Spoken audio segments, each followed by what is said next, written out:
Hi guys, I am Anurag Rai. In this video, I am going to explain chapter 8 from your English textbook Flamingo NCERT class 12th. The name of the chapter is Going Places, written by A.R. Barton. So students, there will be thorough translation of the chapter from English to Hindi. तो हम ये chapter शुरू करते हैं. मैं नाम repeat कर देता हूं. चैप्टर का नाम है गोइंग प्लेसेस. इसका मतलब होता है, गोइंग प्लेसेस मतलब होता है खूब तरक्की करना या प्रगति करना. A.R. बार्टन के द्वारा लिखा गया है. चैप्टर शुरू करने से पहले लेखक के बारे में बताना चाहूंगा कि लेखक ने ये चैप्टर किस थीम पर, किस विषय पर लिखा है. A.R. Barton is a modern writer who lives in Zurich and writes in English. A.R. Barton जो है आधुनिक लेखक हैं और वो ज्यूरिक शहर में रहते हैं. ज्यूरिक जो कि जर्मनी में है, और इंग्लिश में वो अपना लिटरेचर लिखते हैं. In the story going places, Barton explores the theme of adolescent fantasising and hero worship. इस कहानी गोइंग प्लेसेस में लेखक जो है A.R. बार्टन, वो दो विषयों पर प्रमुख तौर पर ये कहानी लिखते हैं. पहला विषय तो होता है, जैसा कि लिखा है, एडोलसेंट फैंटेसाइजिंग. एडोलसेंट का मतलब होता है किशोर, यानी जो नाबालिग बच्चा होता है 14 से 18 के बीच की उम्र का किशोर. और फैंटेसाइजिंग माने कल्पना. तो किशोर बच्चे के द्वारा कल्पना की दुनिया में जीना, ख्यालों की दुनिया में जीना, इस विषय पर वो लिखते हैं. इस दुनिया में बहुत सारे लोग ऐसे हैं जो डे ड्रीमिंग करते हैं, जागते हुए का सपना देखते हैं, यानी जागती हुई आंखों से अपने कुछ ख्यालों की दुनिया में ही रहते हैं कि मैं ऐसा कर लूंगा, वैसा कर लूंगा, बड़ा आदमी बन जाऊंगा, बहुत पैसा आ जाएगा. तो जागते हुए ख्यालों की दुनिया में रहते हैं. तो ऐसे इन लोगों में डे ड्रीमिंग में एडोलसेंट की संख्या बहुत ज्यादा होती है, किशोरों की. क्योंकि बड़ी उम्र के लोग तो फिर जीवन की रियलिटी को समझने लगते हैं, वो रियलिटी में जीते हैं. पर एडोलसेंट जो है वो ज्यादातर कल्पना की दुनिया में जीते हैं. तो किशोर की परिकल्पना जो है उसके बारे में. And hero worship. Hero worship का मतलब है, हीरो का मतलब नायक, वर्शिप माने पूजा. हीरो वर्शिप से आशय है कि बहुत से लोग हैं जो किसी ना किसी को, किसी स्पोर्ट्समैन को, किसी लीडर को, किसी एक्टर को, किसी सिंगर आदि को अपना हीरो या अपना आइडियल मानते हैं. इस दुनिया में बहुत से लोग हैं, ज्यादातर बच्चे लोग जो हैं वो स्पोर्ट्समैन को बहुत पसंद करते हैं, क्रिकेटर्स को. किशोर अवस्था की उम्र के जो बच्चे हैं वो स्पोर्ट्समैन के बहुत ज्यादा दीवाने होते हैं. तो हीरो वर्शिप का मतलब है कि अपना कोई पसंदीदा, कोई सेलिब्रिटी, कोई नायक, कोई एक्टर, कोई लीडर, कोई स्पोर्ट्समैन आदि को बहुत ज्यादा मानना, उसे पूजना. उसके बारे में फिर हम कोई बुराई नहीं सुन सकते, उसको सब कुछ अपना मानते हैं. तो ये हीरो वर्शिप और एडोलसेंट फैंटेसाइजिंग, इस विषय के ऊपर लेखक ने अपना चैप्टर लिखा है. तो इसमें जो कैरेक्टर्स हैं, पात्र हैं, वो मैं आपको पहले जल्दी से बता दूं. इसमें दो लड़कियां होती हैं. एक का नाम होता है सोफी. तो एक तो इसमें कहानी में जो प्रमुख पात्र है वो एक लड़की है स्कूल की, जिसका नाम है सोफी, और एक उसकी सहेली होती है जैंसी. अब सोफी जो है वो डे ड्रीमर किस्म की लड़की है, जागते हुए ख्यालों की दुनिया में रहती है, अपनी भविष्य के बारे में, जीवन के बारे में तरह तरह के सपने देखती है. तो वो हकीकत की दुनिया से दूर डे ड्रीमिंग में रहती है सोफी. जबकि उसके विपरीत उसकी सहेली जैंसी जो है वो रियलिस्टिक है, यथार्थ की, हकीकत की दुनिया में बिलीव करती है. इसके बाद इस कहानी में कुछ पात्र और हैं. सोफी के पिता हैं जो कि एक बिस्किट फैक्ट्री में मजदूर की नौकरी करते हैं। सोफी की माँ इस कहानी में दिखाई है। इसके अलावा सोफी का छोटा भाई डेरेक दिखाया है और सोफी का बड़ा भाई जियोफ। तो इतने जो पात्र हैं वो इस कहानी में हैं। अब हम कहानी को शुरू करते हैं। When I leave, Sophie said, coming home from school, I am going to have a boutique. Sophie और जैंसी स्कूल से छूटकर घर की ओर आ रहे थे। रास्ते में सोफी ने जैंसी से कहा कि जब मैं स्कूल से निकलूंगी, यानी जब मेरी स्कूल की पढ़ाई पूरी हो जाएगी, तो मैं बुटीक खोलूंगी। बुटीक माने वो होता है जहां पे फैशनेबल कपड़े वगैरह सिले भी जाते हैं और सिल का रेडीमेड बेचे भी जाते हैं। तो कहती है कि स्कूल से निकलने के बाद मैं अपना खुद का बुटीक खोलूंगी। Jancy linking arms with her along the street looked doubtful. Jancy जो है उसकी सहेली, जो कि उसके हाथों में हाथ डाल के ही उसके साथ साथ सड़क पर जा रही होती है, वो शंका से भरी निगाहों से सोफी को देखती है। Takes money Soph, something like that. Jancy बोलती है सोफी को जो है वो शॉर्ट में सोफ कहकर पुकारती है। तो जैंसी कहती है कि सोफ, बुटीक खोलने के लिए तो पैसा चाहिए, लगभग कुछ इतना, ऐसे इशारा करके दिखाती है कुछ इतना सारा, खूब सारा पैसा चाहिए बुटीक खोलने के लिए। तो I will find it, Sophie sad, steering far down the street. Sophie जो है सड़क पर दूर आगे तक देखते हुए जैंसी से बोलती है कि उसकी मैं पैसे का जुगाड़ या पैसे की व्यवस्था मैं कर लूंगी। Take you a long time to save that much. Jancy बोली कि बुटीक खोलने लायक पैसा इकट्ठा करने में बहुत समय लगेगा। Well, I will be a manager then, yes of course, to begin with, till I have got enough, but anyway I know just how it is all going to look. Sophie ने Jancy को जवाब दिया, ठीक है, फिर तो मैं manager बन जाऊंगी, किसी कंपनी आदि में मैनेजर बन जाऊंगी। शुरुआत करने के लिए, मेरा करियर शुरू करने के लिए ये ठीक रहेगा, जब तक कि मेरे पास पर्याप्त पैसा नहीं हो जाता। मैनेजर बन जाऊंगी, अच्छी सैलरी मिलेगी, पर्याप्त पैसा इकट्ठा हो जाएगा, फिर उस पैसे से बुटीक खोलूंगी। वैसे मैं बस इतना जानती हूं कि मेरा जब बुटीक होगा, खुलेगा, तो वो कैसा दिखेगा। They wouldn't make you manager straight off, Soph. Jancy Sophie से बोली कि सोफ, वे लोग तुम्हें सीधे मैनेजर नहीं बना देंगे, यानी जिस कंपनी में भी जाओगी तो वहां एकदम सीधे मैनेजर नहीं बना देंगे। पहले छोटी पोस्ट पे रखा जाता है, फिर धीरे धीरे कई वर्षों में काम करते करते एक्सपीरियंस के साथ साथ धीरे धीरे प्रमोशन होता है। तो जैंसी ये बोली। सोफी बोलती है, I will be like Mary Quant, Sophie said, I will be a natural, they will see it from the start, I will have the most amazing shop this city is ever seen. तो Mary Quant जो होती है वो एक British fashion designer होती है। Sophie कहती है कि मैं मैरी क्वेंट की तरह बनूंगी, मैं बिल्कुल स्वाभाविक या प्राकृतिक रहूंगी, और दे will see it from the start, लोग ये बिल्कुल शुरू से देखेंगे। आई will have the most amazing shop this city has ever seen. और कहती है कि मेरा जब बुटीक होगा तो वो एक बहुत ही अद्भुत दुकान होगी, जो कि इस शहर ने आज से पहले कभी देखी नहीं होगी। इस शहर के द्वारा देखी गई सबसे अद्भुत दुकान मेरी होगी, ऐसा सोफी कहती है जैंसी से। Jancy, knowing they were both earmarked for the biscuit factory, became melancholy. She wished Sophie wouldn't say these things. Jancy, जो कि जानती थी कि वे लोग बिस्किट फैक्ट्री के लिए निर्धारित हैं, यानी उनके भाग्य में बिस्किट फैक्ट्री में नौकरी करना लिखा है, क्योंकि सोफी और जैंसी जो दोनों एक गरीब कहें या एक बहुत ही लोअर मिडिल क्लास फैमिली को बिलोंग करते हैं, गरीब घर के होते हैं। उनके पिता भी, सोफी के पिता भी बिस्किट फैक्ट्री में नौकरी करते थे। तो उनको जैंसी जो है यथार्थवादी दुनिया में रियलिस्टिक लड़की होती है और यथार्थ की दुनिया में जीना चाहती है।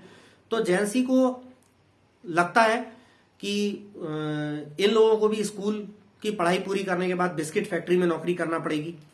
तो जैंसी जानती थी कि दोनों लोग वो निर्धारित हैं बिस्किट फैक्ट्री में नौकरी करने के लिए।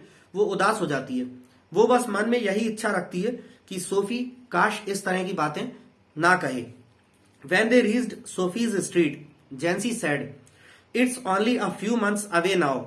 Soph, you really should be sensible." जब वो दोनों चलते चलते सोफी की गली तक आ पहुंचे तो जैंसी ने कहा कि सोफ, अब सिर्फ कुछ ही महीने बाकी हैं स्कूल पूरा होने में। अब तुम्हें वास्तव में समझदार हो जाना चाहिए। They don't pay well for shop work. You know that. Your dad would never allow it. तो आगे जैंसी कहती है सोफी से कि सोफ, अगर तुम कहीं किसी बिस्किट फैक्ट्री में या किसी शॉप में भी नौकरी करोगी तो वो तुम्हें ज्यादा पे नहीं करेंगे, ज्यादा पेमेंट नहीं करेंगे, ये तुम जानती हो। और तुम्हारे डैड भी जो है, तुम्हारे पिता भी स्वीकृति नहीं देंगे। Or an actress, now there is real money in that. Yes, and I could maybe have the boutique on the side. Actresses don't work full time, do they? Anyway, that or a fashion designer, you know something a bit sophisticated. आगे Sophie ने जो है जैंसी की बात को काटते हुए बोला कि या फिर मैं एक्ट्रेस बन जाऊं, अब इसमें वास्तविकता में अच्छा पैसा मिल जाएगा। हाँ, और एक्ट्रेस बनकर मैं साइड में अलग से बुटीक भी चला पाऊंगी। क्योंकि सोफी ने कहा कि एक्ट्रेसेस जो हैं बहुत ज्यादा हर समय तो काम नहीं करती, थोड़े बहुत समय काम करना पड़ता है। ज्यादातर समय एक्ट्रेसेस खाली रहती हैं, फ्री रहती हैं। तो मैं एक्ट्रेस बन जाऊंगी और साथ में अपना बुटीक भी खोल लूंगी।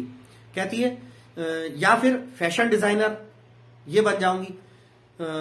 और कहती है कि जो कुछ भी हो, मेरा जो बुटीक होगा वो बड़ा ही अत्याधुनिक, बहुत ही फैशनेबल टाइप का होगा। And she turned in through the open street door, leaving Jancy standing in the rain.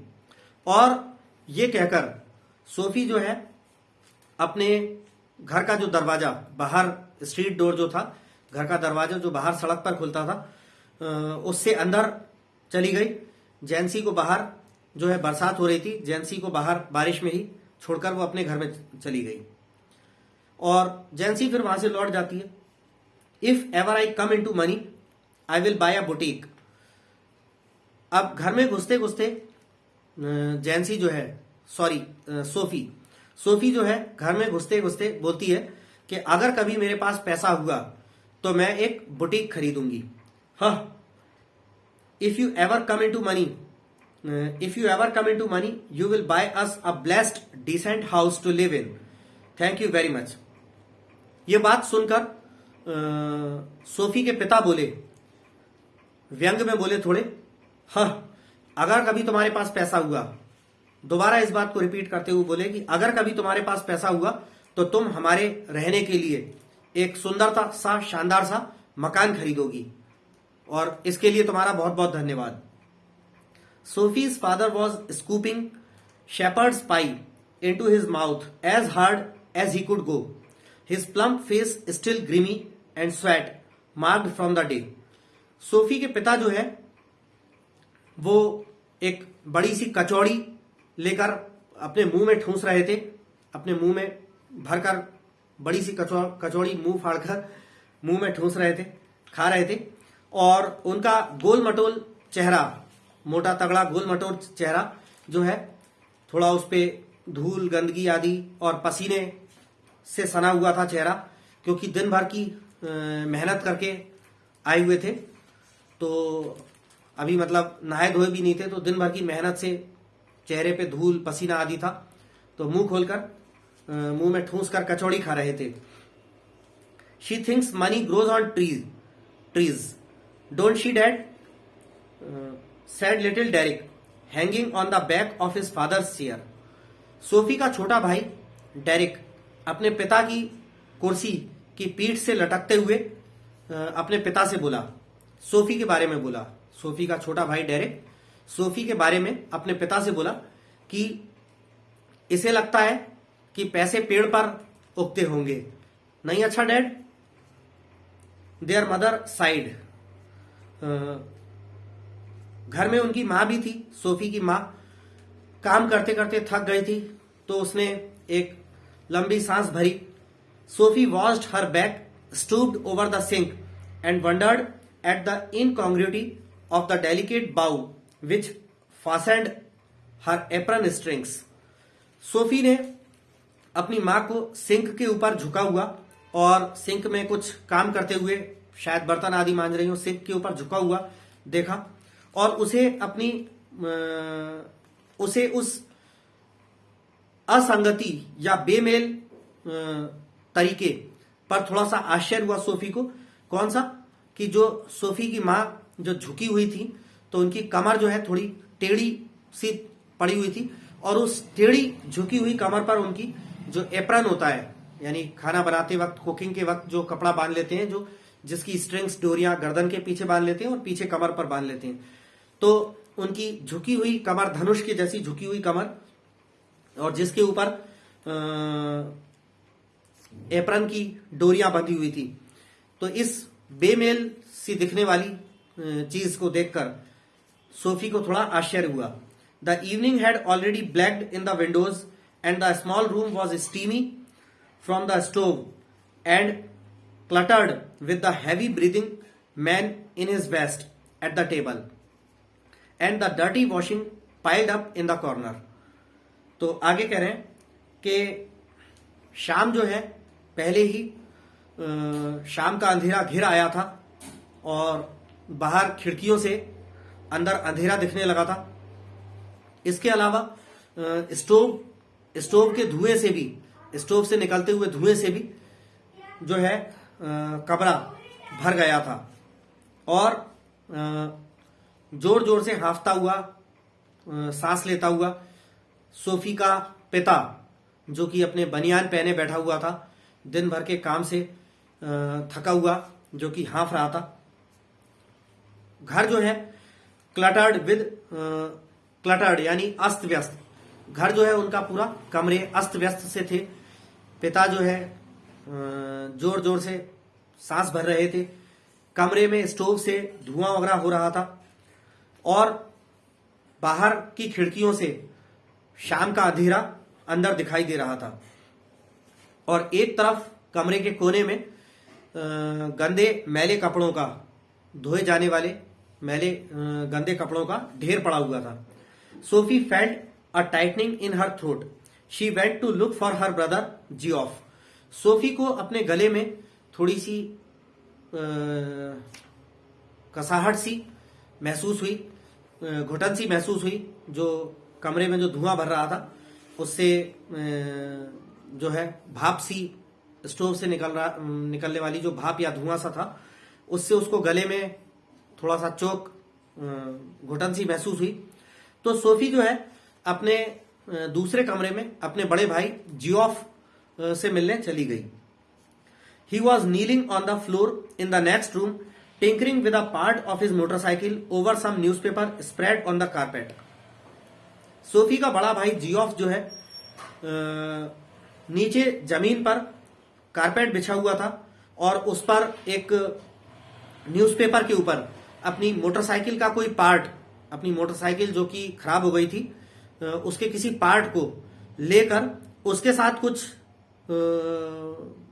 जोड़ तोड़, कुछ खोला खाली मोटरसाइकिल के पार्ट से कर रहा था। फर्श पर बैठकर, कारपेट पर बैठा और न्यूज़पेपर बिछाकर उस पर मोटरसाइकिल का एक पार्ट रख के उसमें कुछ जोड़ तोड़, खोला खाली कर रहा था सुधारने के लिए।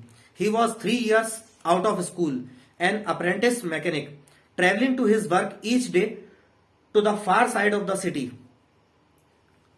सोफी का बड़ा भाई जियोफ जो है 3 साल पहले स्कूल छोड़ चुका था और एक अप्रेंटिस मैकेनिक था। अप्रेंटिस मैकेनिक का मतलब होता है कि ऐसा कोई नौसिखिया लड़का जो मैकेनिक बनने के लिए किसी के वर्कशॉप पे काम कर रहा हो। आपने देखा होगा कई सारे मोटर मैकेनिक्स के गैराज या वर्कशॉप होते हैं, मोटरसाइकिल के, बाइक के।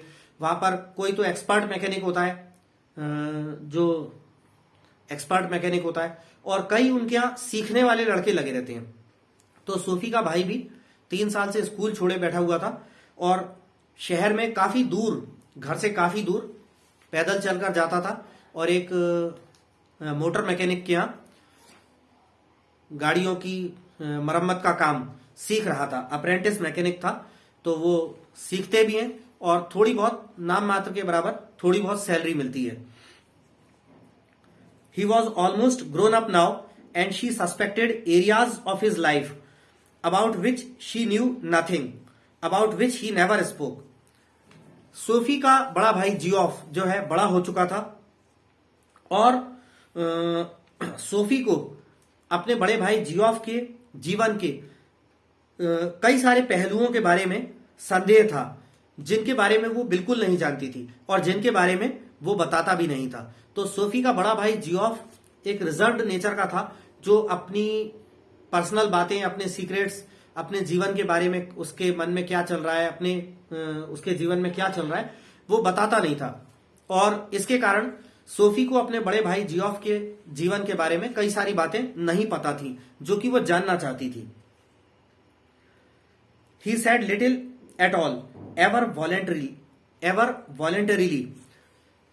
जियोफ जो है सोफी का बड़ा भाई, वो खुद से होकर, स्वयं से होकर अपने बारे में कभी नहीं बताता था। Words had to be prized out of him like stones out of the ground. Geoff से शब्द ऐसे निकलवाने पड़ते थे जैसे पत्थरों को जमीन में से खोद कर निकाला जाता है, यानी जबरदस्ती खोद कर, पूछ कर तब वो कुछ थोड़ा बहुत अपने बारे में बताता था। And she was always jealous of his silence when he wasn't speaking it was as though he was away somewhere out there in the world in those places she had never been. और Sophie जो है इस बात के लिए, अपने भाई की चुप्पी या खामोशी के लिए, जो कि वो अपने बारे में कुछ बताता नहीं था, इस बात से अपने बड़े भाई से वो जलती थी। और व्हेन ही वॉजंट स्पीकिंग, जब वो कुछ बोलता नहीं था, सोफी का बड़ा भाई जियोफ जब कुछ बोलता नहीं था, तो ऐसा लगता था जैसे मानो वो कहीं किसी और ही दुनिया में पहुंच गया हो, जैसे वो यहां आपके सामने हो ही नहीं, कहीं किसी और ही दुनिया में पहुंच गया हो, ऐसी जगह, दुनिया के ऐसे स्थानों पर पहुंच गया हो जहां सोफी कभी नहीं गई थी। Whether they were only the outlying districts of the city or places beyond in the surrounding country who knew. और चाहे वो बहुत दूर दूर के शहरों और जिलों की जगह हो, चाहे वो उनके गांव के आसपास की ही जगह हो, चाहे ऐसी जगह वो चला गया हो, कब? जब वो चुप रहता है, खामोश रहता है, और जब ऐसा लगता है कि वो यहां है ही नहीं, कहीं और चला गया है। तो चाहे वो दूर दूर के शहरों और जिलों में चला गया होता हो या फिर यहीं आसपास के क्षेत्र में ही रहता हो, कौन जानता है, ऐसा सोफी सोचती है। They attend a special fascination simply because they were unknown to her and remained out of her reach. और वे जगह, जिन जगहों में वो चला जाता था ख्यालों में, सोफी का भाई जियोफ जो कि बात नहीं कर रहा होता था, तो ऐसा लगता था कि कहीं किसी और जगह पहुंच गया है। तो वे सारी जगह जो है एक विशेष आकर्षण रखती थी सोफी के लिए, सिर्फ इसलिए क्योंकि वे सारी जगह सोफी के लिए अनजान थी और उसकी पहुंच से बाहर थी। Perhaps there were also people, exotic, interesting people of whom he never spoke.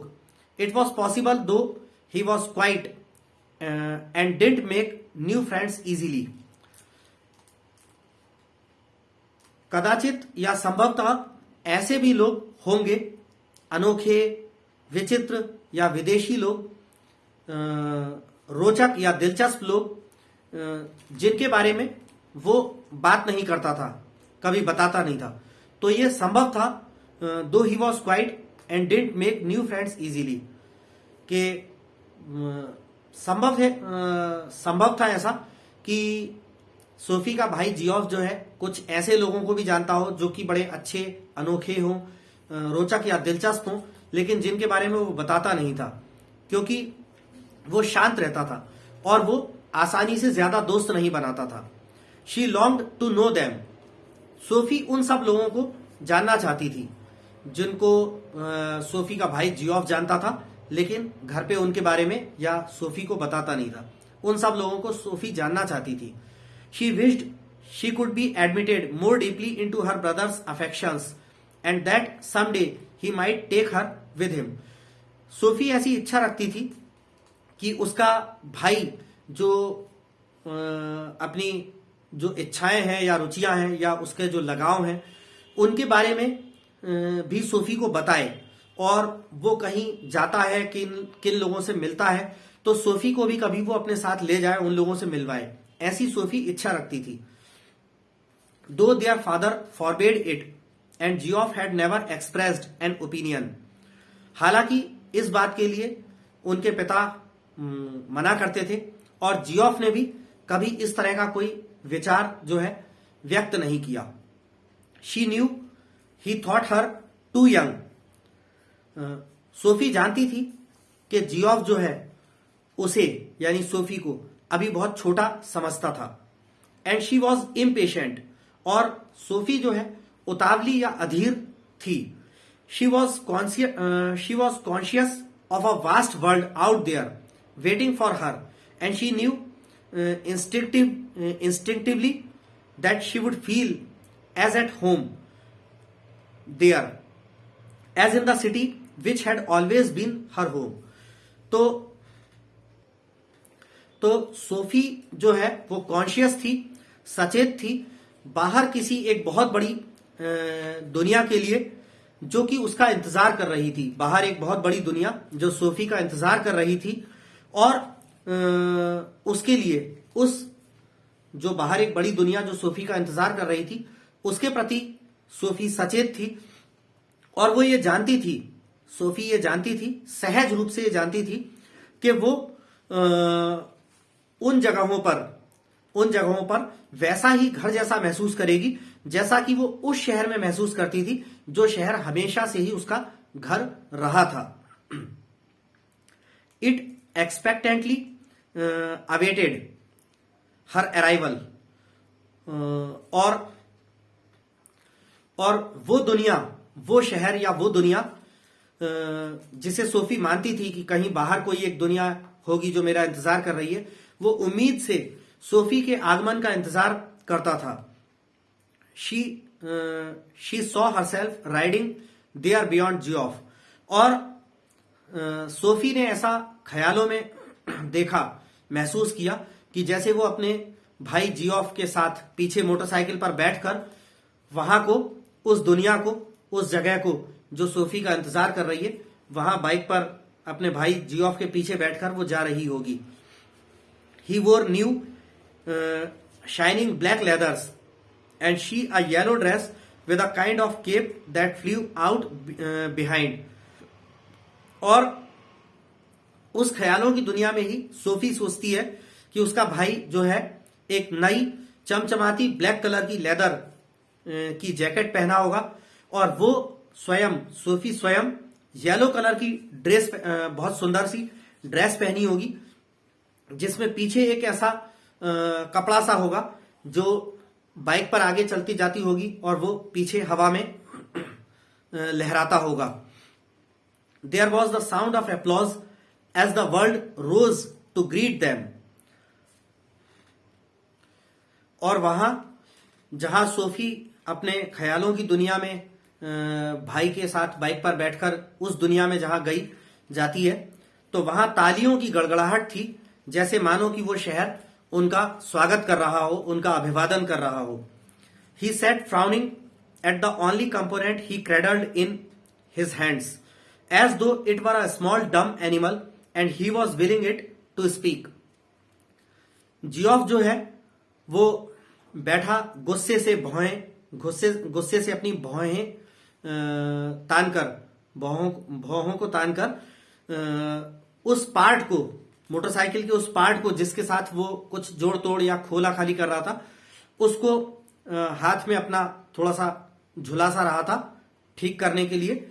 उसको देखता है, जो कि वो पार्ट जो तेल सा लगा हुआ, तेल की चिकनाई से लगा हुआ था, उसको गुस्से से भौएं तानता हुआ देखता है, जैसे मानो कि वो पार्ट जो है कोई एक मूक जानवर हो और वो ऐसी इच्छा रखता हो कि वो पार्ट कुछ बोले। I met Danny Casey, Sophie sad.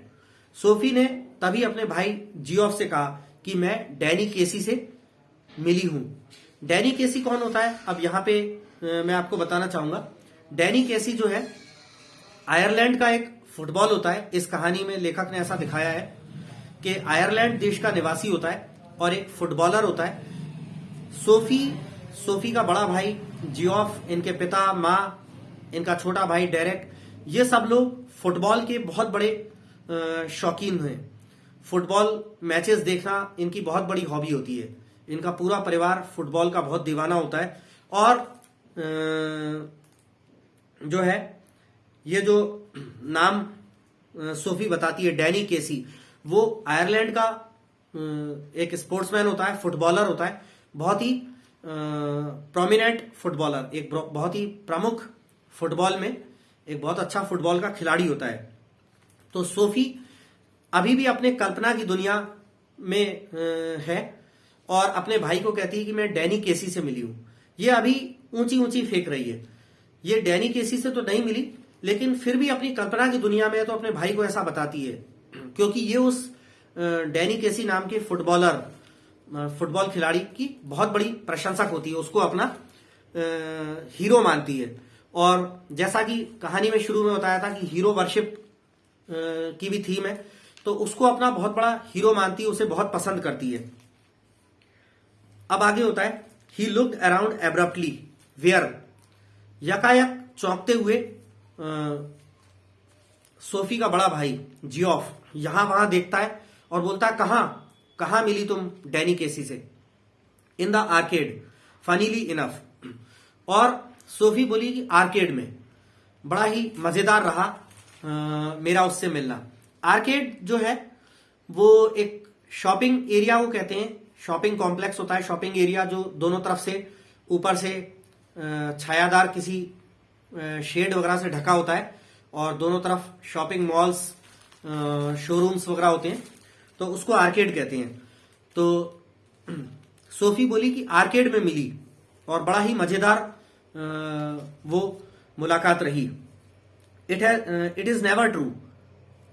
जियो बोला ये सच नहीं है। I did to.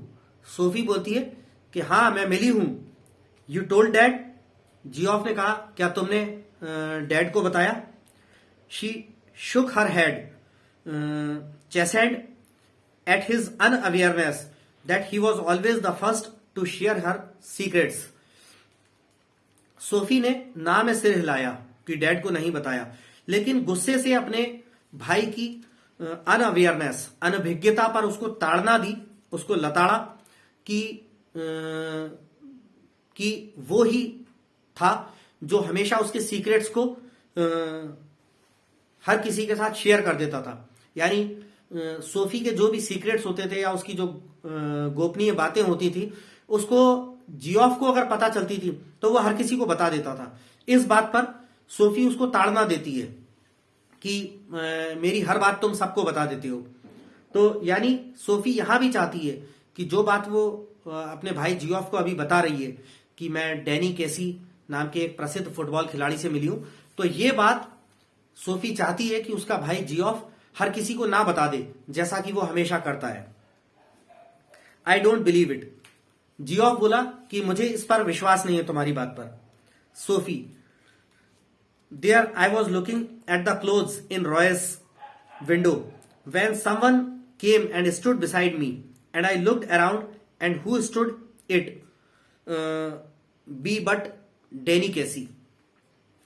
आगे सोफी बोलती है कि वहां मैं रॉयस के शोरूम पर विंडो पर खड़ी कपड़े वगैरह आदि देख रही थी, तभी मेरे पास आकर एक आदमी मेरे पास आकर, एक नौजवान मेरे पास आकर खड़ा हुआ। जब मैंने देखा तो वो डैनी केसी ही था, उसके अलावा और कौन हो सकता था। जियोफ बोलता है all right, what does he look like. Geoff ने कहा अच्छा ठीक है, वो कैसा दिखता है।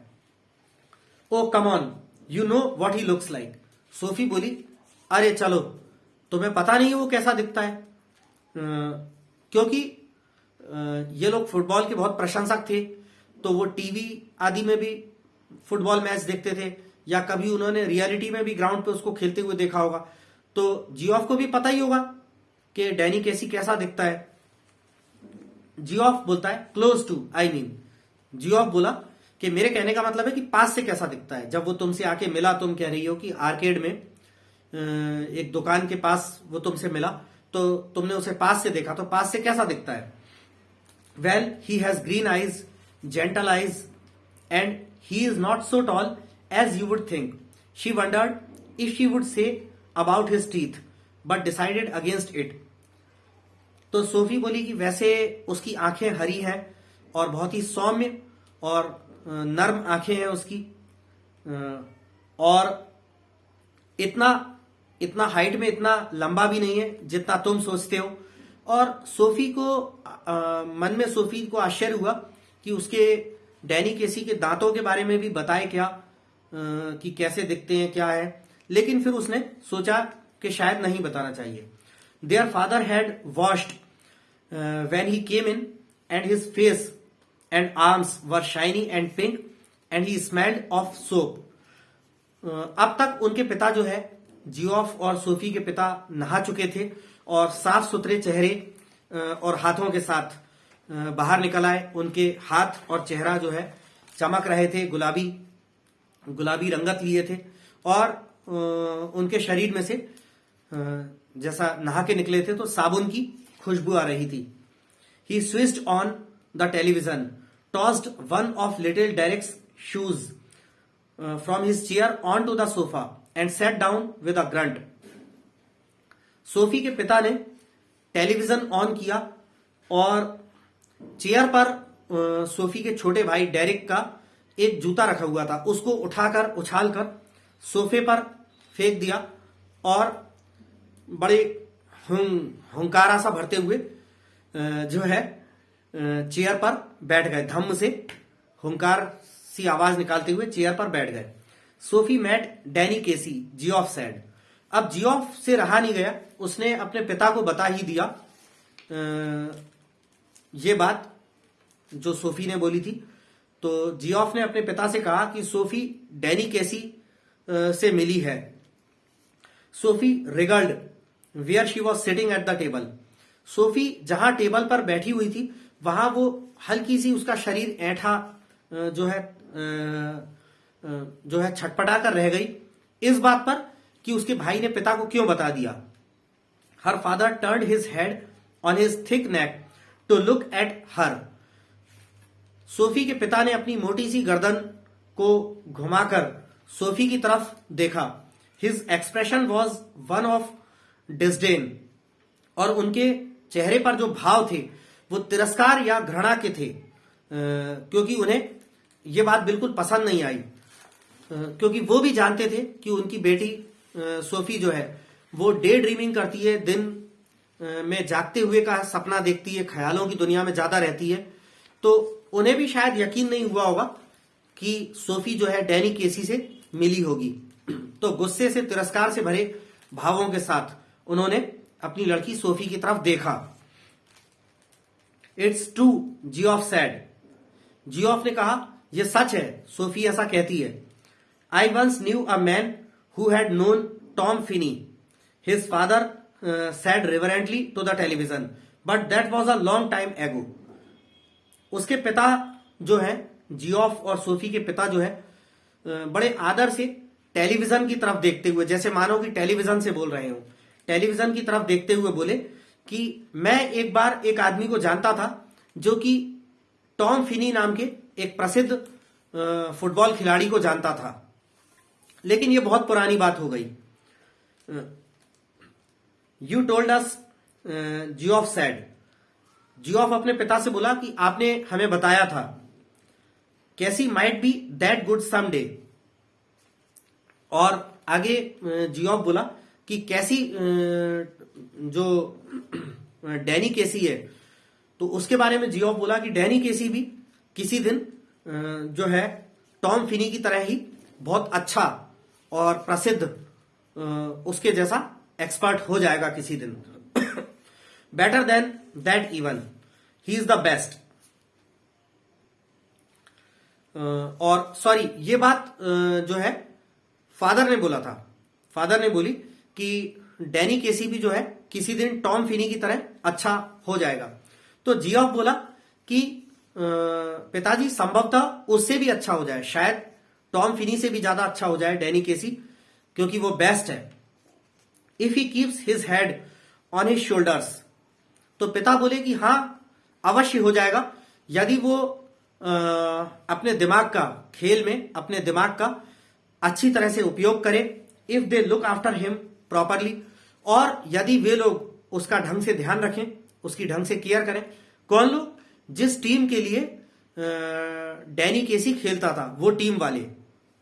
अगर डैनी केसी का टीम वाले लोग अच्छी तरह ख्याल रखें और डैनी केसी खुद अपने दिमाग का अच्छी तरह इस्तेमाल करे, तो वो भी टॉम फिनी की तरह एक दिन अच्छा हो जाएगा, ऐसा पिता बोले।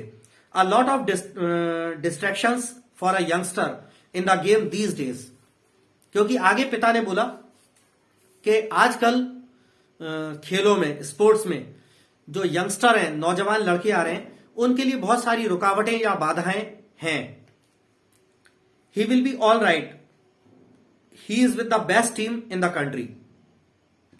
जियोफ बोला कि वो बिल्कुल ठीक हो जाएगा पिताजी, डैनी केसी एकदम ठीक हो जाएगा। वो देश की सबसे अच्छी टीम के साथ है, देश की सबसे अच्छी टीम में है। He is very young yet. Geoff और सोफी के पिता बोले कि लेकिन अभी वो काफी छोटा है। He is older than I am. Geoff बोला कि पिताजी वो मेरे से बड़ा है उम्र में। Too young really for the first team. पिता बोले कि पहली टीम के लिए के हिसाब से बहुत यंग है। यहां पहली टीम का मतलब क्या है कि एक क्रिकेट की या फुटबॉल की जो टीम होती है, जैसे सपोज क्रिकेट की टीम की बात करें, 11 खिलाड़ियों की टीम होती है, तो ग्राउंड पर 11 खिलाड़ी खेलने जाते हैं, लेकिन एक्चुअली टीम 15 या 16 खिलाड़ियों की होती है। उसमें 3-4 एक्स्ट्रा खिलाड़ी भी होते हैं, बैट्समैन, बॉलर एक्स्ट्रा भी होते हैं, क्योंकि वो 11 खिलाड़ियों में से अगर किसी की तबीयत खराब हो जाए या अगर कोई खेल के दौरान इंजर्ड हो जाए, तो वो जो 4-5 एक्स्ट्रा खिलाड़ी हैं उनमें से किसी को उसकी जगह रिप्लेस किया जा सके। तो वो जो प्रथम 11 खिलाड़ी जो ग्राउंड पर खेलते हैं उसको फर्स्ट टीम जो है पिता का कहना होता है कि फर्स्ट टीम के हिसाब से डैनी केसी जो है बहुत छोटा है, अभी यंग है। आगे जियोफ बोलता है you can't argue with that sort of ability. Geoff बोलता है पिताजी डैनी केसी की जो क्षमता है, जैसी उसकी एबिलिटी है, उस क्षमता के साथ आप इस तरह का तर्क नहीं दे सकते। He is going to buy a shop, Sophie said from the table. Sophie अपने टेबल से ही बैठी बैठी बोली, अपने पिता और अपने भाई जियोफ से बोली कि वो एक दुकान खरीदने वाला है। डैनी केसी के बारे में बोली कि वो एक दुकान खरीदने वाला है। Her father grimaced, where did you hear that. पिताजी ने गुस्से से मुंह बनाया और चिढ़ते हुए सोफी से पूछा कि तुमने यह कहां सुना कि डैनी केसी दुकान खोलने वाला है। ही टोल्ड मी सो। सोफी बोली कि उसने खुद मुझे बताया। He muttered something inaudible and dragged himself round in his chair. Sophie के पिता जो है कुछ दबी हुई सी कम आवाज में कुछ बड़बड़ाए और वापस उन्होंने अपने आप को चेयर में खींच लिया। This another of your wild stories. और पिता बोले कि ये एक और तुम्हारी मनगढ़ंत काल्पनिक कथा है। तुम जो अपने मन से ही इतनी मनगढ़ंत बातें बना लेती हो, तो ऐसी एक और तुम्हारे द्वारा मनगढ़ंत बात है ये एक और। ऐसे सोफी के पिता बोले सोफी से। आगे जियोफ बोलता है अपने पिता से she met him in the arcade Geoff said and told him how it had been. Geoff अपने पिता से बोला अपनी बहन सोफी के बारे में कि ये उससे माने डैनी केसी से उससे आर्केड में मिली और इसने मुझे ये भी बताया कि ये सब कैसे हुआ, वो मुलाकात कैसे हुई। One of these days you are going to talk yourself into a load of trouble, said father aggressively. Sophie के पिता जो है बहुत ही गुस्से के साथ सोफी से बोले कि सोफी, आजकल ये जो तुम मन गढ़ंत अपने मन से ही कुछ सोचती रहती हो, अपने इतनी ऊंची ऊंची जो फेंकती रहती हो और अपने मन से जो उल्टा सीधा सोचती रहती हो, ये बात तुमको एक दिन बहुत बड़ी मुसीबत में डाल देगी। Geoff knows it is true, don't you Geoff? Sophie बोली कि जियोफ जानता है कि यह सच है। क्यों जियोफ, तुम नहीं जानते क्या? ही डोंट बिलीव यू दो ही वुड लाइक टू। तभी पिता अचानक बोले कि अरे वो तुम पर विश्वास नहीं करता, अगर वो चाहे भी तो अब वो तुम पर विश्वास नहीं कर सकता। The table lamp cast an amber glow across her brother's bedroom wall and across the large poster of United's first team squad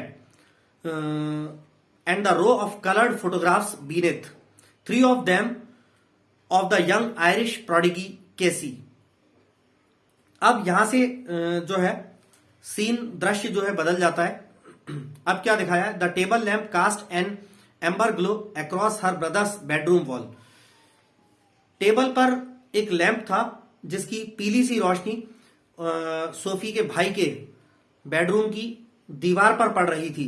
and across the large poster of United first team squad, और उसी दीवार पर United की team जिसके लिए Danny केसी खेला करता था, जिस टीम के लिए, और उसकी प्रथम 11 खिलाड़ियों का जो दल था उसका पोस्टर, एक बड़ा सा पोस्टर लगा हुआ था उस दीवार पर, उस पर भी रोशनी टेबल लैंप की पड़ रही थी।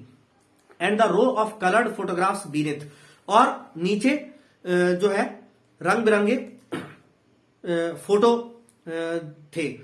उनमें से 3 फोटो तो उसी नौजवान आयरिश खिलाड़ी, आयरलैंड के उसी नौजवान खिलाड़ी, उसी अद्भुत या चमत्कारी खिलाड़ी या अत्यधिक प्रतिभावान खिलाड़ी, ये प्रोडिगी शब्द जो लिखा है PRODIGY, प्रोडिजी का मतलब होता है अत्यधिक प्रतिभावान व्यक्ति या चमत्कारी बालक। तो उसी चमत्कारी बालक या अत्यधिक प्रतिभावान खिलाड़ी डैनी केसी के 3 फोटो थे। वो नीचे वाले 3 तो केवल उस डैनी केसी के ही थे। Promise you will tell no one, Sophie said. Sophie ने अपने भाई जियोफ से कहा, तुम वादा करो कि ये बात तुम किसी और को नहीं बताओगे। Nothing to tell is there.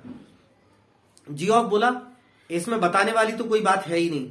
Promise Geoff dad would murder me. Sophie बोली कि जियोफ वादा करो, नहीं तो डैड मेरा खून कर देंगे। Geoff, only if he thought it was true. Geoff बोला, सिर्फ तब तुम्हारा खून करेंगे जब उन्हें लगेगा कि ये सच है। Please Geoff. सोफी ने फिर रिक्वेस्ट करी कि प्लीज जियोफ, वादा करो कि तुम ये बातें मेरी किसी और को नहीं बताओगे। Christ, Sophie, you are still at school, Casey must have strings of girls. Geoff बोला कि ओ सोफी, भगवान के खातिर तुम ऐसी बच्चों जैसी बातें मत किया करो। तुम अभी भी स्कूल में पढ़ने वाली बच्ची हो, अभी तुम स्कूल से निकली नहीं हो, अभी भी तुम स्कूल की स्टूडेंट हो, अभी तुम इतनी बड़ी नहीं हुई हो। और कहता है कि केसी के पास, डैनी केसी जो है एक सेलिब्रिटी है, एक बड़ा फुटबॉल खिलाड़ी है, उसके पास पता नहीं कितनी सारी लड़कियां होंगी। No he doesn't. सोफी बोली, नहीं, उसके पास नहीं है। How could you know that, he jeered. Geoff मजाक उड़ाते हुए बोला कि तुम्हें ये कैसे पता। He told me that's how. Sophie बोली कि उसने मुझे बताया है, इसलिए मुझे पता चला। As if anyone would tell a girl something like that. Geoff बोला, हाँ, जैसे कोई भी तुम जैसी लड़की को कोई भी व्यक्ति मानो कुछ भी बता देगा, ऐसा है ना। Yes he did, he isn't like that, he is quite. Sophie बोली, हाँ, उसने मुझे बताया कि उसके साथ उसके पास कोई लड़कियां वगैरह नहीं है, वो किसी लड़कियों के चक्कर में नहीं है। उसने मुझे खुद बताया, डैनी केसी ने मुझे खुद बताया, ये सोफी बोली। और सोफी बोली कि वो उस तरह का आदमी नहीं है, वो शांत स्वभाव का है। Not as quiet as all that apparently. Geoff बोला कि not as quiet as all that apparently. Geoff बोला कि स्पष्ट रूप से उतना शांत नहीं जितना कि ये सब होता है। मतलब जो सोफी ने बोला था डैनी केसी के बारे में कि वो शांत स्वभाव का है, तो उसके बारे में जियोफ कहता है कि स्पष्ट रूप से उतना शांत नहीं जितना तुम्हें लगता है। It was nothing like that Geoff, it was me spoke first. Sophie बोली कि जियोफ ऐसा कुछ नहीं है, वो मैं थी जो पहले उससे बोली। When I saw who it was, I said, "Excuse me, but aren't you Danny Casey?" Sophie बोली कि जब मैं आर्केड में रॉयस के कपड़ों के शोरूम के पास खड़ी थी, खिड़की से कपड़े देख रही थी, और मेरे पास आकर डैनी केसी खड़ा हुआ। जब पहली बार मैंने उसे देखा तो मैं आश्चर्यचकित होती हुई मैंने उससे पूछा, मैंने खुद ने पहल करके पूछा कि एक्सक्यूज मी, क्या आप डैनी केसी तो नहीं है? And he looked sort of surprised, और वो थोड़ा आश्चर्यचकित सा दिखा। And he said, yes that is right. और उसने कहा कि हाँ, ये बिल्कुल सही है, मैं डैनी केसी ही हूं। And I knew it must be him because he had the accent, you know, like when they interviewed him on the television. Sophie बोली जियोफ से, और मैं जानती थी कि वो ही डैनी केसी है, क्योंकि उसका जो एक्सेंट, बोलने का लहजा था, बिल्कुल वैसा ही था जैसा कि हम टीवी पे देखते हैं। तुम जानते हो, जैसे जब इन लोगों के इंटरव्यू लिए जाते हैं, मैच आदि जीतने के बाद खिलाड़ियों के इंटरव्यू लेते हैं, तो वो जिस लहजे में बोलता है, बिल्कुल उसी लहजे में उसने वहां आर्केड में मुझसे बात करी थी। उसके एक्सेंट को, उसके लहजे को सुनकर मैं समझ गई कि ये डैनी केसी ही है। So I asked him for an autograph for little Derek, but neither of us had any paper or a pen. आगे सोफी बोली जियोफ से, तो मैंने उससे अपने छोटे भाई डेरिक के लिए ऑटोग्राफ मांगा, लेकिन ना तो उसके पास ना मेरे पास कोई कागज था, ना कोई पेन था। So then we just talked a bit. तो मैंने ऑटोग्राफ को रहने दिया और हम बस थोड़ा और बातें करने लगे about the clothes in Royce window. Royce के शोरूम की खिड़की से जो कपड़े आदि दिख रहे थे, उन कपड़ों के बारे में बात करने लगे। ही सीम्ड लोनली, वो बड़ा ही एकाकी या अकेलेपन में प्रतीत हो रहा था। After all it is a long way from the west of Ireland. Sophie बोली आखिरकार वो इतने दूर से आया हुआ है, पश्चिमी आयरलैंड से जो आया हुआ है, तो अपने घर परिवार से इतना दूर है, तो लोनलीनेस, एकाकीपन, अकेलापन महसूस कर ही रहा होगा। And then just as he was going he said, if I would care to meet him next week he would give me an autograph then. Of course, I said I would. Sophie आगे Geoff को बोलती है, और जब वो जाने लगा, Danny केसी जब आर्केड से जाने लगा, तो उसने मुझसे कहा कि अगर मैं अगले सप्ताह उसे आकर मिलूं, तो वो दोबारा जब हम मिलेंगे तब मुझे ऑटोग्राफ दे देगा। और मैं उससे बोली कि बेशक मैं बिल्कुल आऊंगी आपसे मिलने। तो ऐसे सोफी ने अपने भाई जियोफ को बताया। As if he would ever show up. Geoff बोला अपनी बहन सोफी से कि जैसे वो सच में तुमसे मिलने आ जाएगा। कौन? डैनी केसी के बारे में बोल रहा है कि जैसे वो सच में ही आ जाएगा तुमसे मिलने। You do believe me now, don't you? Sophie बोली अपने भाई से कि तुम अब तो मुझ पर विश्वास करते हो ना? He dragged his jacket which was shiny and shapeless from the back of the chair and pushed his arms into it. Geoff ने अपनी जैकेट, जो कि शाइनिंग सी, चमकदार और आकृति विहीन थी, उसको एक टेबल की बैक पर जो लटकी हुई थी वहां से उसको खींचकर उसने उठाया और उसके अंदर अपने जैकेट के अंदर अपने हाथ डाले। She wished he paid more attention to his appearance. Sophie ने ऐसी इच्छा जताई, मन में सोचा कि काश ये अपने अपीयरेंस माने जैसा प्रकट दिखावा होता है, यानी कि कोई व्यक्ति कैसा दिख रहा है उसका दर्शन या प्रकट दिखावा। तो सोफी ने ऐसी इच्छा रखी कि उसका भाई जो है जैसा दिखता है अपने अपीयरेंस का पर थोड़ा सा ज्यादा ध्यान दिया करे। Wished he cared more about clothes. और सोफी ने ऐसी भी इच्छा जताई कि उसका भाई अपने कपड़ों के बारे में भी ज्यादा चिंता किया करे। He was tall with a strong dark face, handsome she thought. Sophie ने सोचा कि उसका भाई अच्छा लंबा और हट्टा कट्टा और थोड़े से डार्क कलर के फेस वाला, थोड़ा सा उसका रंग दबा हुआ था, लेकिन हैंडसम सुंदर था। ऐसा सोफी ने मन में सोचा कि ये अपने कपड़ों का और अपने दिखावे के बारे में, अपने प्रकट दर्शन के बारे में चिंता क्यों नहीं करता। It is the unlikeliest thing I ever heard, he said. Geoff बोला कि यह सबसे अप्रत्याशित बात है जो मैंने आज तक सुनी है। अब उसके बाद यहां का दृश्य सीन खत्म होता है। दूसरा सीन जो है कहानी का शुरू होता है। On Saturday they made their weekly pilgrimage to watch United. अब यहां पिलग्रिमेज शब्द का प्रयोग किया गया है। पिलग्रिमेज का मतलब जो है वैसे तीर्थ यात्रा होता है, लेकिन यहां तीर्थ यात्रा पिलग्रिमेज का प्रयोग फुटबॉल मैच के लिए क्यों किया है? क्योंकि सोफी का बड़ा भाई जियोफ, उनके पिता, सोफी का छोटा भाई डेरेक, उनकी मां, इनका पूरा परिवार फुटबॉल का बहुत दीवाना था। तो जैसे कोई भगवान का भक्त होता है तो उसके लिए भगवान का घर तीर्थ यात्रा की तरह, पिलग्रिमेज की तरह होता है। तो इन लोगों के लिए जो फुटबॉल के बहुत प्रशंसक थे, तो इनके लिए फुटबॉल ग्राउंड या फुटबॉल का स्टेडियम पिलग्रिमेज के समान है। इसलिए लेखक ऐसा लिख रहा है कि शनिवार को उन्होंने अपना साप्ताहिक पिलग्रिमेज, जो हर सप्ताह वो फुटबॉल का मैच देखने जाते थे, तो हर बार की तरह शनिवार को भी वो लोग पूरा परिवार तीर्थ यात्रा पे अपनी, यानी कि फुटबॉल मैच देखने के लिए गया। और यूनाइटेड की टीम, जिस टीम के वो लोग बहुत बड़े फैन थे, जिस टीम के लिए डैनी केसी फुटबॉलर खेला करता था, उस टीम का मैच देखने गए। Sophie and her father and little Derek went down near the goal. Geoff as always went with his mates higher up.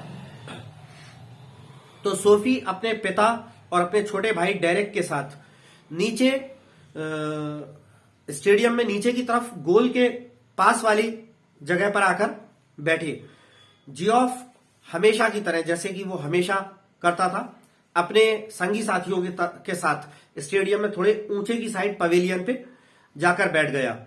United won 2-0 and Casey drove in the second goal, a blend of innocence and Irish genius, going round the two big defenders on the edge of the penalty area, with her father screaming for him to pass and beating the hesitant goalkeeper from a dozen yards. तो वो match United जो team थी जिसके लिए Danny केसी खेला करता था, United ने वो मैच 2-0 से जीत लिया। और दूसरा वाला गोल जो है, विनिंग गोल जो था, वो डैनी केसी ने किया था।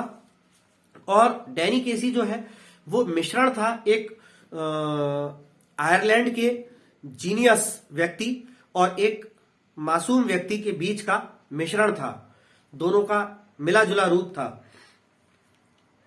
डैनी केसी जो है पेनल्टी एरिया जो होता है फुटबॉल में, जो पेनल्टी एरिया होता है, उसके पास दो बड़े बड़े विरोधी विपक्षी टीम के डिफेंडर्स, रक्षकों के पास होता हुआ गया। और उस वक्त जियोफ और सोफी के पिता जो है डैनी को जो है फुटबॉल पास करने के लिए जोर जोर से चीख रहे थे। जो फैंस होते हैं वो स्टेडियम में, गैलरीज में, पवेलियन में बैठे बैठे जोर जोर से चीखते हैं, अपने जो अपनी जो टीम होती है जिसको वो फेवर करते हैं, अपने जो खिलाड़ी होते हैं जिनको वो फेवर करते हैं, उनको जोर जोर से अप्लॉज करते हैं, चीखते हैं, उनको इनकरेज करते हैं।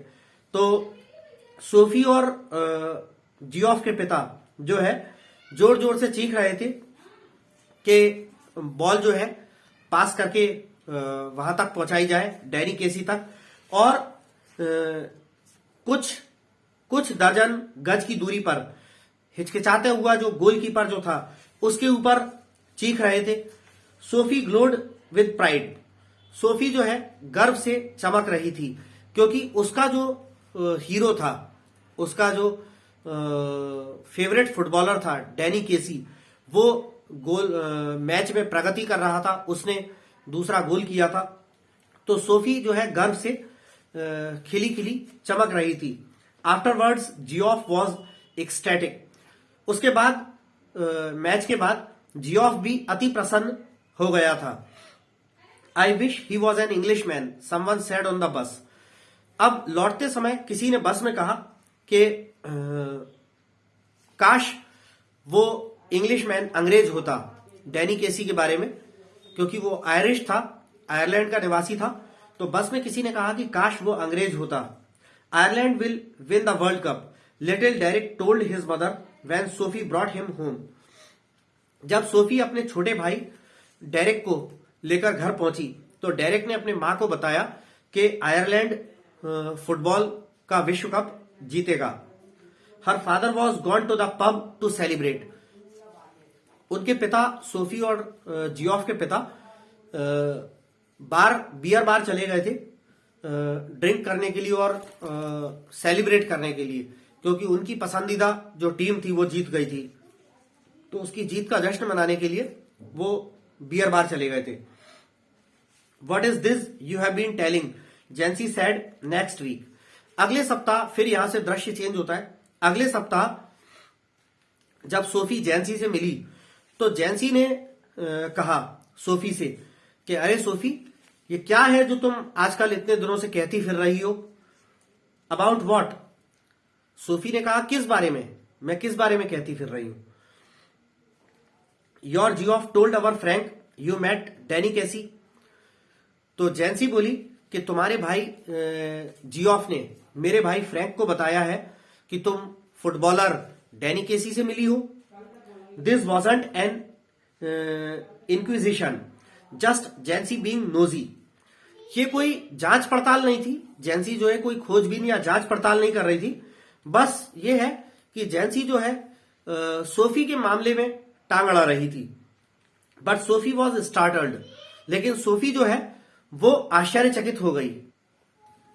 ओ दैट, सोफी ने कहा अरे वो बात। Jancy frowned, sensing she was covering. Yes that. Jancy ने गुस्से से अपनी भौहें तानी और ये जानते हुए, ये भांपते हुए कि सोफी जो है कुछ छुपाने की कोशिश कर रही थी, उसने कहा हाँ वही बात। Well yes I did. Sophie बोली हाँ सही है, मैं मिली हूं डैनी केसी से। You never did, जेंसी exclaimed. तो जेंसी गुस्से से चीखते हुए बोली कि तुम कभी नहीं मिली उससे।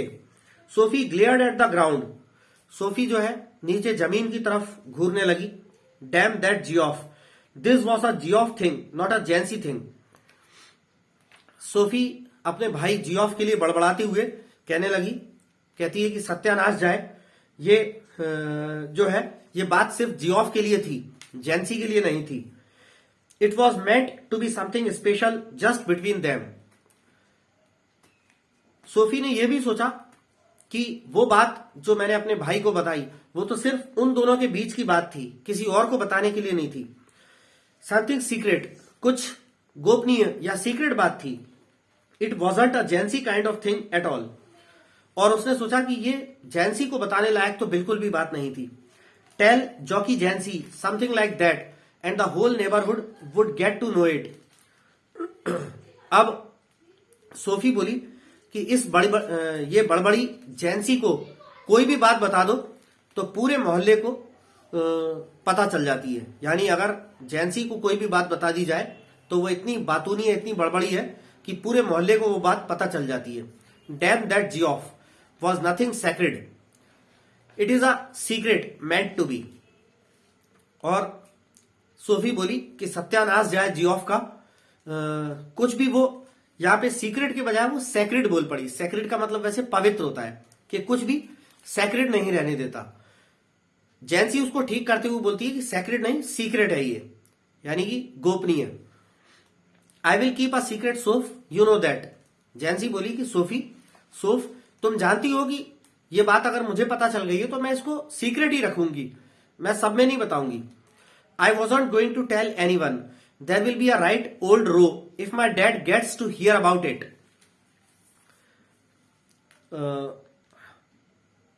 सोफी बोली कि मैं ये बात किसी को भी नहीं बताने वाली थी, क्योंकि अगर मेरे पिताजी को ये बात पता चल जाती तो घर में अच्छा खासा झगड़ा हो जाता इसके बारे में।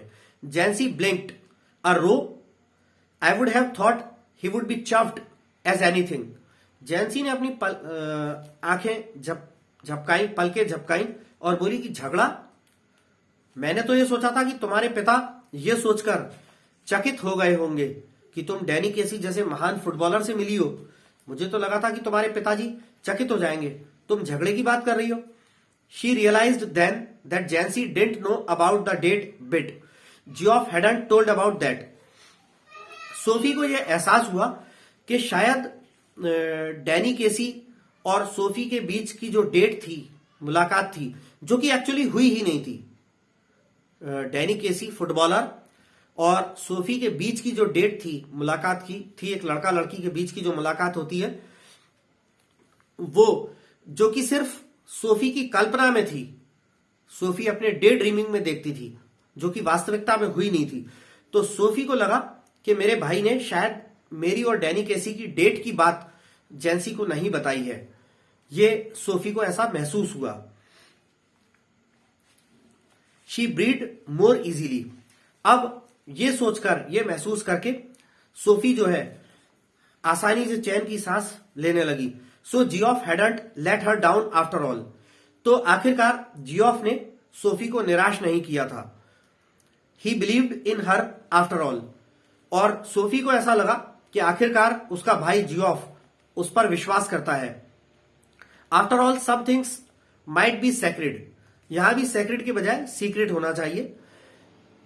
सोफी ने सोचा कि आखिरकार कुछ बातें तो ऐसी हैं जो सीक्रेट या गोपनीय होना चाहिए। It was just a little thing really. I asked him for an autograph but we hadn't any paper or a pen, so it was no good. How much had Geoff said? Sophie बोली कि ये तो बस वास्तविकता में एक छोटी सी बात है। मैंने डैनी केसी से ऑटोग्राफ मांगा था, लेकिन ना तो उसके पास ना मेरे पास कोई कागज था, ना ही हमारे पास कोई पेन था, तो ऑटोग्राफ की बात आई गई हो गई। जैंसी ने पूछा कि सोफी पूछती है अपनी दोस्त जैंसी से, how much had Geoff said, कि तुम्हें जियोफ ने कितना बताया, यानी मेरे और डैनी केसी के बारे में कितनी बात तुम्हें मेरे भाई जियोफ ने बताई।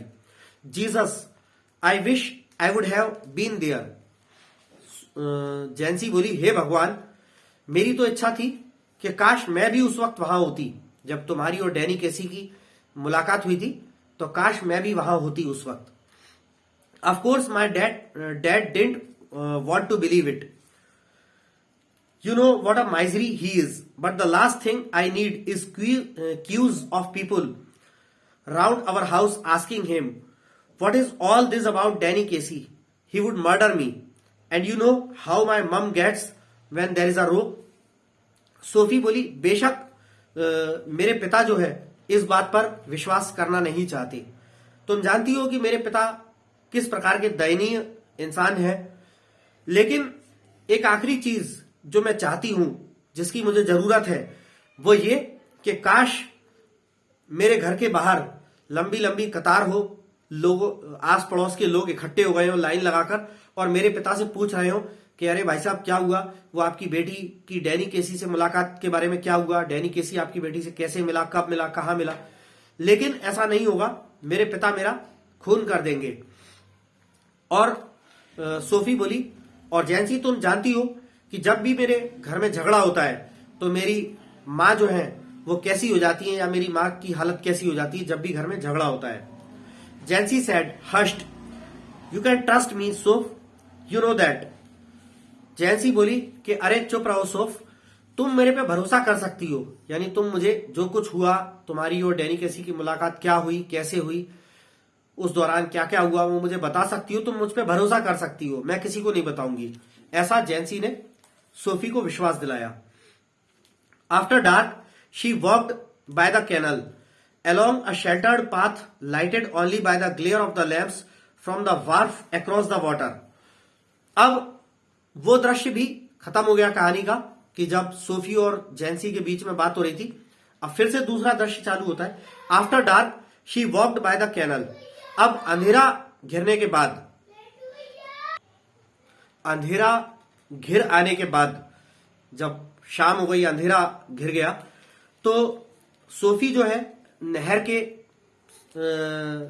बाजू में, नहर के बगल बगल में, नहर के किनारे किनारे जा रही थी।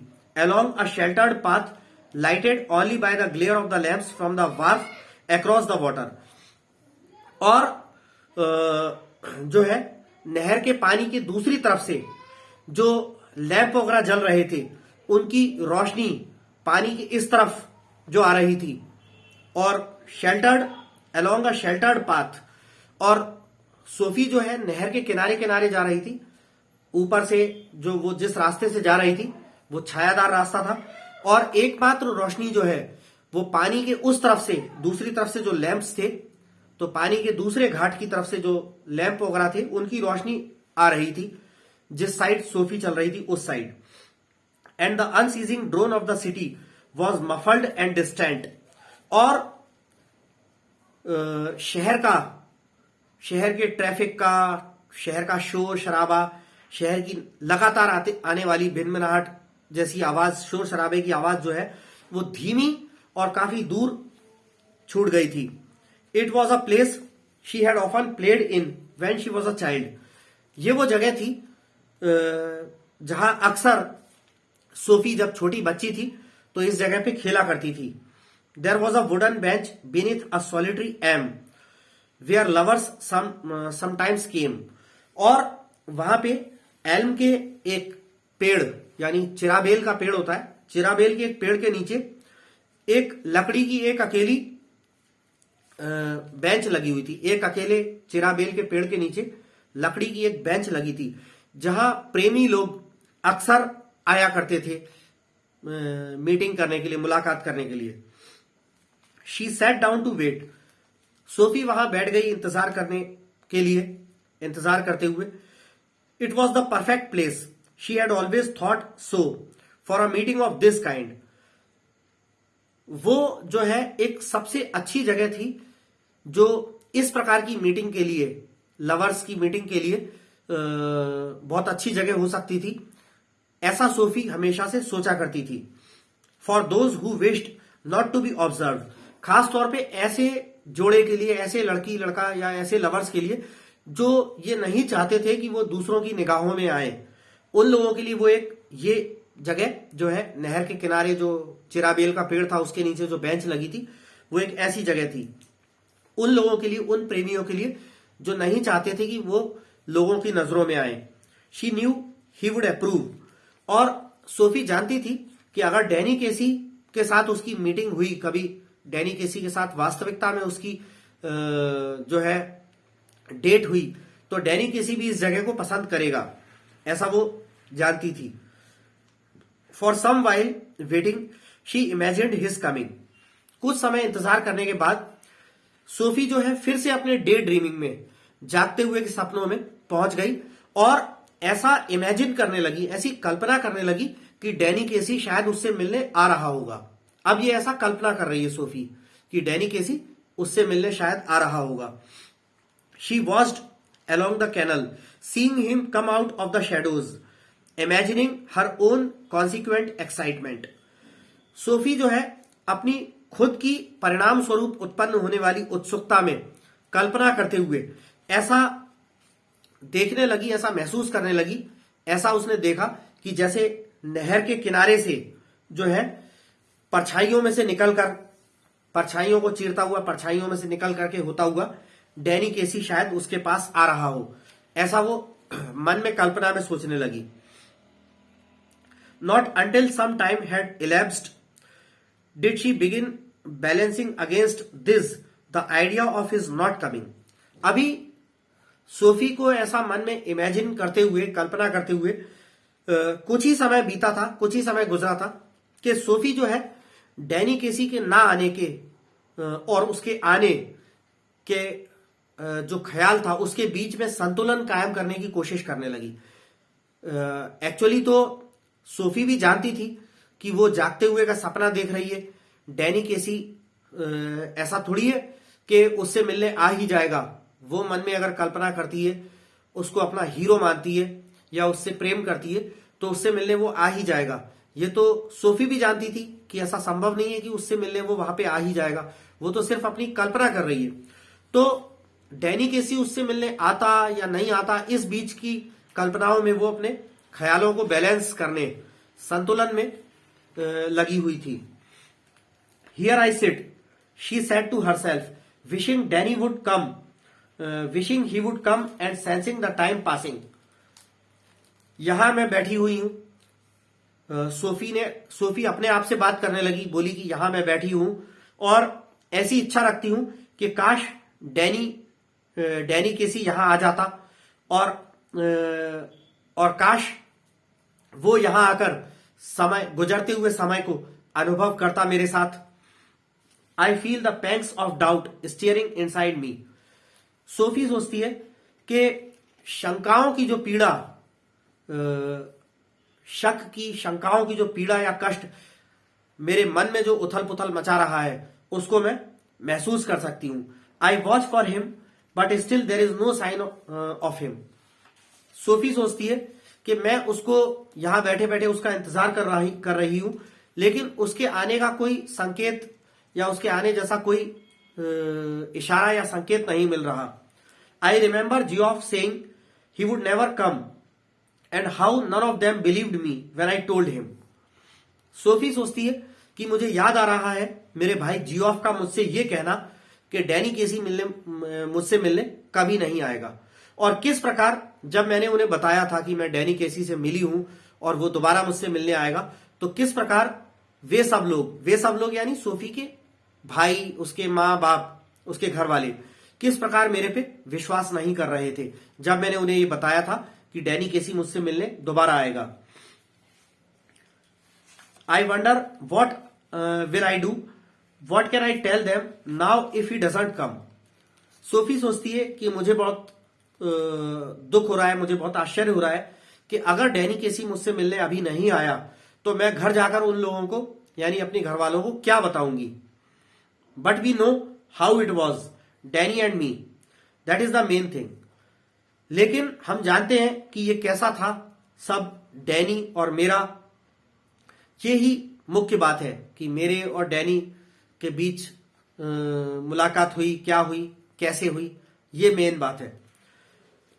How can you help what people choose to believe. Sophie सोचती है कि ऐसा हम कैसे कर सकते हैं कि लोग क्या सोचते हैं, लोग क्या सोचना या लोग क्या विश्वास करना पसंद करते हैं, इसके बारे में हम क्या कर सकते हैं। हर व्यक्ति का अपना अपना अलग विश्वास होता है, तो इसके बारे में हम क्या कर सकते हैं। But all the same it makes me despondent this knowing I will never be able to show them they are wrong to doubt me. Sophie सोचती है लेकिन फिर भी ये बात मुझे हताश कर रही है, निराश कर रही है। मेरे मन का ये जानना, मुझे ये पता होना, मुझे ये जानना कि मैं कभी भी अपने घर वालों को ये प्रदर्शित नहीं कर पाऊंगी, मैं कभी भी अपने घर वालों को ये नहीं दिखा पाऊंगी कि मुझ पर शंका करके वे लोग गलत थे, मुझ पर विश्वास ना करके वे लोग गलत थे। ऐसा मैं अपने घर वालों को कभी नहीं बता पाऊंगी, और ये बात मुझे हताश कर रही है। She weighted measuring in this way the changes taking place in her. Sophie बैठी इंतजार करती रही और इस प्रकार से जो उसके अंदर जो बदलाव, उसके मन में जो उथल पुथल या बदलाव चल रहा था, उनको नापते हुए बैठी रही। Now I have become sad she thought, अब मैं दुखी हो गई हूं, ऐसा सोफी ने सोचा। And it is a hard burden to carry this sadness, और ये दुख जो है एक बहुत ही कठिन बोझा है ढोने के लिए। सोफी ने सोचा कि मेरा ये दुख ढोने के हिसाब से बहुत कठिन बोझ है, इसको मैं कैसे ढोऊंगी। Sitting here waiting and knowing he will not come, I can see the future and how I will have to live with this burden. Sophie सोचती है कि यहां बैठे बैठे और ये जानते हुए कि डैनी केसी मुझसे मिलने नहीं आएगा, मैं भविष्य देख सकती हूं और and how I will have to live with this burden, और कैसे मुझे इसी बोझ के साथ जीना पड़ेगा ये भी मैं देख सकती हूं। But of course will doubt me, sorry ये एक लाइन में थोड़ा सा गलत पड़ गया, विद दिस बर्डन, हाँ, they of course will doubt me as they always doubted me, but I will have to hold up my head remembering how it was. Sophie अपने घर वालों के बारे में, अपने बड़े भाई जियोफ, अपने माता पिता के बारे में सोचती है, अपने छोटे भाई डेरेक के बारे में सोचती है कि वे लोग मुझ पर शंका करेंगे जैसे कि हमेशा वो लोग करते हैं, लेकिन मुझे जो है इस बात से गिरना नहीं है, टूटना नहीं है, मुझे सिर उठाकर ही रहना है। यह ध्यान करते हुए कि यह सब कैसा था।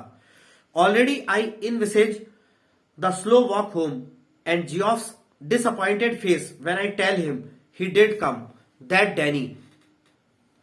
सोफी सोचती है कि मैं पहले से ही ये कल्पना करती हूं कि मैं किस प्रकार धीरे धीरे हताश होती हुई निराश कदमों के साथ घर जाऊंगी, और जब मैं अपने भाई जियोफ को बताऊंगी कि डैनी केसी वो नहीं आया, वो डैनी केसी वो मुझसे मिलने नहीं आया, तो किस प्रकार जियोफ का चेहरा जो है डिसअपॉइंटेड, हताश या निराश हो जाएगा, ये मैं मन में अभी से कल्पना कर सकती हूं।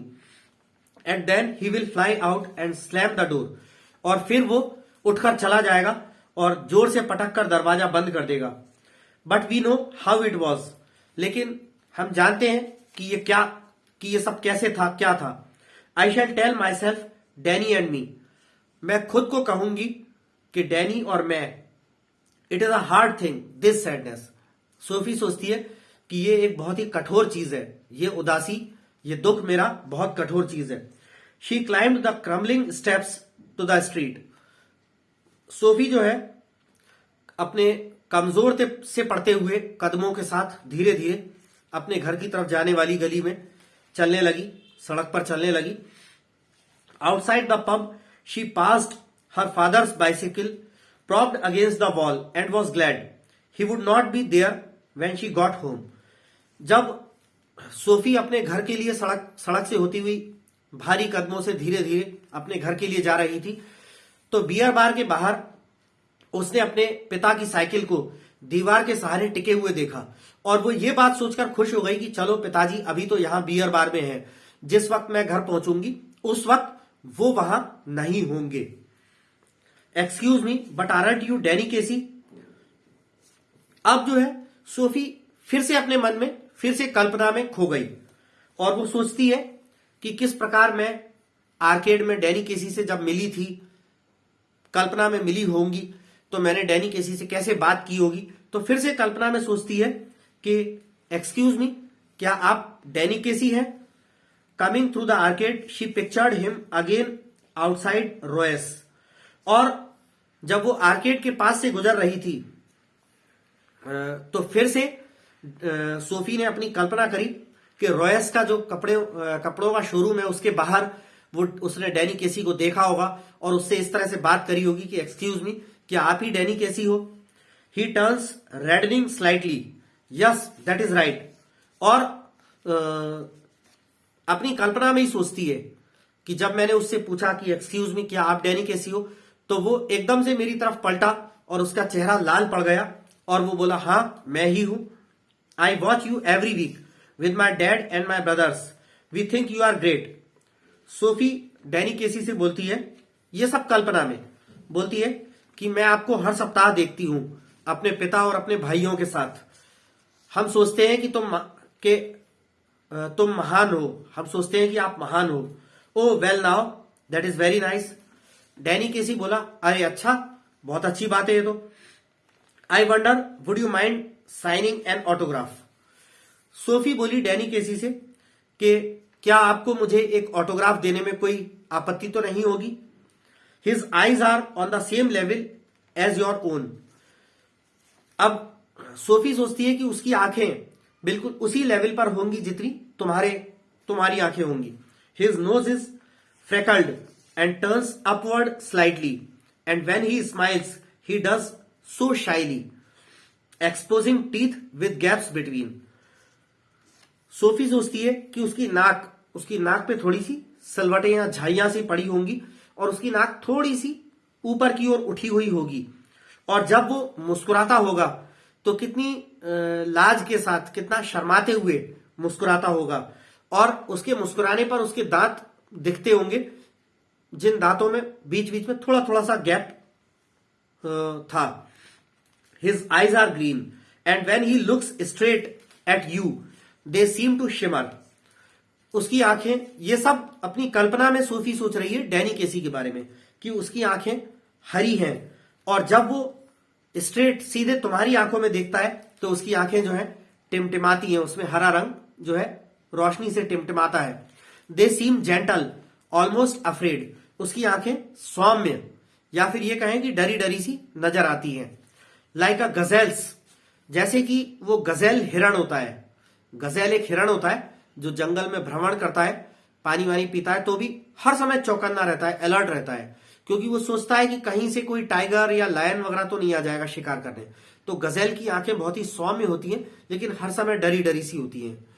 तो वो सोचती है कि उसकी आंखें, डैनी केसी की आंखें सौम्य होंगी लेकिन थोड़ी सी डरी डरी सी होंगी, गजेल हिरण के जैसी। एंड यू लुक अवे, और तुम, जब डैनी केसी तुम्हें देख रहा हो तब तुम कहीं दूसरी जगह दूर देखने लगो। You let his eyes run over you a little, और तुम कुछ देर डैनी केसी की आंखों को अपने ऊपर मंडराने दो। And then you come back to find them slightly breathless, और फिर कुछ देर बाद तुम वापस अपनी आंखें डैनी केसी की आंखों की तरफ उससे मिला लो, थोड़ा सा हल्का हल्का सांस लो। And he says I don't seem to have a pen at all. और तभी उसने कल्पना में सोचा कि डैनी केसी मुझसे बोल रहा है कि अरे मेरे पास तो पेन ही नहीं है, मैं ऑटोग्राफ कैसे दूं। You realise you haven't either, और तब सोफी सोचती है कि तुम्हें भी ऐसा एहसास होगा जब डैनी केसी बोलेगा कि मेरे पास तो पेन नहीं है, तो तुम्हें भी ऐसा एहसास होगा कि पेन तो तुम्हारे पास भी नहीं है। My brothers will be very sorry you say. और सोफी जो है डैनी केसी से बोलती है कि अरे मेरे भाइयों को तो बहुत दुख होगा कि उन्हें तुम्हारा ऑटोग्राफ नहीं मिल पाया। And afterwards you wait there alone in the arcade for a while, standing where he stood, remembering the soft melodious voice, the shimmer of green eyes. और उसके बाद सोफी सोचती है कि उसके बाद तुम अकेले आर्केड में इंतजार कर रही हो, कुछ देर तक अकेले ही इंतजार करते रहो। स्टैंडिंग वेयर ही स्टूड, और जहां वो खड़ा था वहां तुम खड़े रहो कुछ देर। Remembering the soft melodious voice, और उसकी नर्म और मधुर सी आवाज को याद करते हुए। The shimmer of green eyes, उसकी हरी हरी आंखों की टिमटिमाहट को याद करते हुए तुम खड़े रहो। नो टॉलर देन यू, और तुमसे ज्यादा बड़ा कोई नहीं होगा। नो बोल्डर देन यू, तुमसे ज्यादा साहसी कोई नहीं होगा। द प्रोडिगी, और तुमसे ज्यादा अद्भुत कोई नहीं होगा। द इनोसेंट जीनियस, और एक मासूम जीनियस वो है। ये सब डैनी केसी के बारे में सोचती है, द ग्रेट डैनी केसी, कि तुमसे ज्यादा बड़ा कोई नहीं होगा, तुमसे ज्यादा साहसी कोई नहीं होगा, तुमसे ज्यादा अद्भुत कोई नहीं होगा, तुम महान डैनी केसी हो। And she saw it all again last Saturday, और पिछले शनिवार ये सब दृश्य फिर से उसने सोफी ने देखा। Saw him ghost past the lumbering defenders, heard the 50,000 catch their breath as he hovered momentarily over the ball। और फिर से पिछले सप्ताह सोफी अपने घर वालों के साथ फिर से स्टेडियम जाती है और जो है मैच देखती है। जो उस टीम का जिस टीम के लिए डैनी केसी खेलता था, दोबारा से उसने डैनी केसी को देखा। सामने वाली विपक्षी टीम के जो डिफेंडर्स हैं, फुटबॉल को डिफेंड करने वाले, उनके बीच से दौड़ते हुए, उनको चीरते हुए सीधे निकल जाते हुए, और स्टेडियम में 50,000 दर्शक जो है अपनी सांसें रोक लेते हैं जब डैनी केसी जो है एक पल के लिए बॉल के साथ बॉल के ऊपर मंडराता है, तो 50,000 दर्शकों की सांसें रुक जाती हैं। And then the explosion of sound as he struck it crisply into the goal. और बिल्कुल ठीक तब जब डैनी केसी एक जोरदार करारी किक मारता है बॉल में और सीधे बॉल को गोल में पहुंचा देता है, तो प्रशंसकों के तालियों का और शोर का, चीखों का एकदम से धमाका सा फूट पड़ता है और अचानक ही जोरदार गर्जन और विस्फोट के साथ हर्षित और खुशी से भरी तालियों की गड़गड़ाहट जो है पूरे स्टेडियम में गूंजने लगती है। तो इस प्रकार उसने अपनी कल्पनाओं की दुनिया में आधे समय में रही और अंत में फिर से उसने सोफी ने जो है डैनी केसी को एक बार फिर से फुटबॉल मैच में गोल करते हुए देखा, प्रशंसकों को तालियों की गड़गड़ाहट के साथ शोर मचाते हुए देखा, और जो है वास्तविकता में अंत में उसने ये महसूस किया कि शायद वो डैनी केसी को नहीं पा सकती। तो यहां पर आकर ये चैप्टर खत्म होता है स्टूडेंट्स। और